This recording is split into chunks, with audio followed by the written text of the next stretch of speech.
Ang mabuting balita ng Panginoon ayon kay San Lucas. Si Maria ay nagmamadaling pumunta sa isang bayan sa kaburulan ng Huda. Pagdating sa bahay ni Zacarias, binati niya si Elizabeth.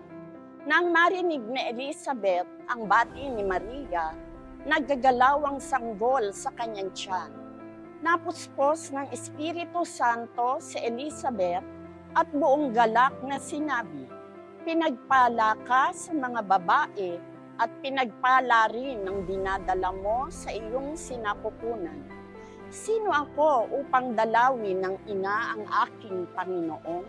Sapagkat pagkarinig ko ng iyong bati ay nagagalaw sa tuwa ang sanggol sa aking tiyan.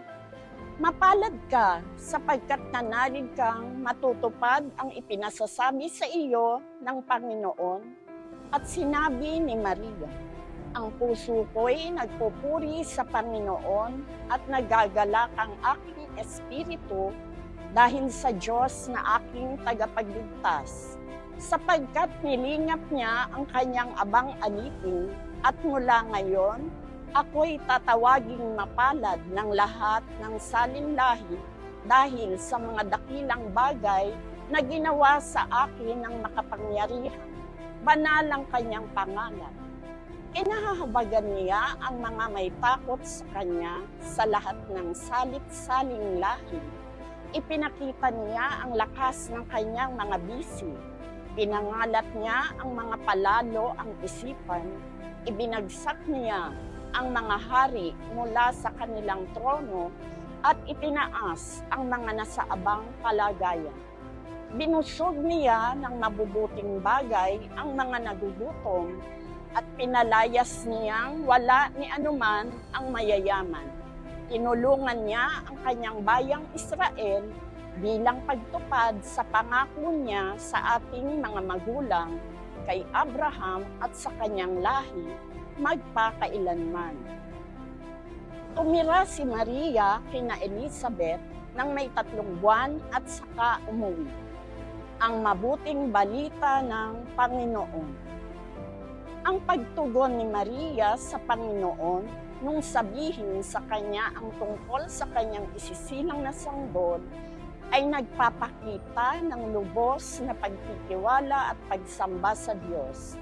Labis siyang nagpuri sa Panginoon sa pagtutupad ng kanyang pangako ng kaligtasan sa pamamagitan ng anak na isisilang.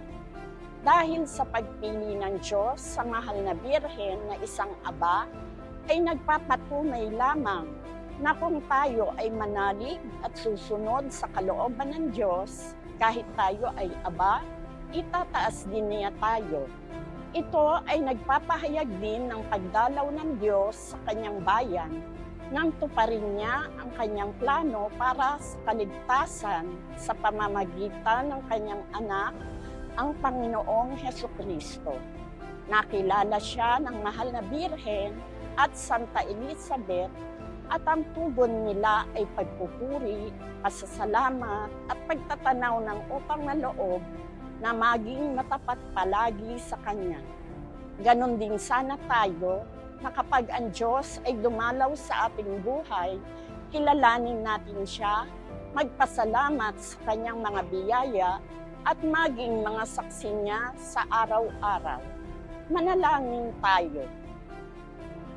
Panginoong Diyos, ibinababa mo ang makapangyarihan at ipinaasang aba sa tulong ng mga panalangin ng mahal na Birheng Maria, naway makasunod kami sa iyong kalooban at makagawa ako ng mga bagay na naaayon sa kalooban mo sa araw-araw naming paglalakbay sa mundong ito, sa gayoy hindi ako mahiwalay sa iyong pag-ibig. Ito ang aking dalangin sa ngalan ni Jesucristong Panginoon. Amen.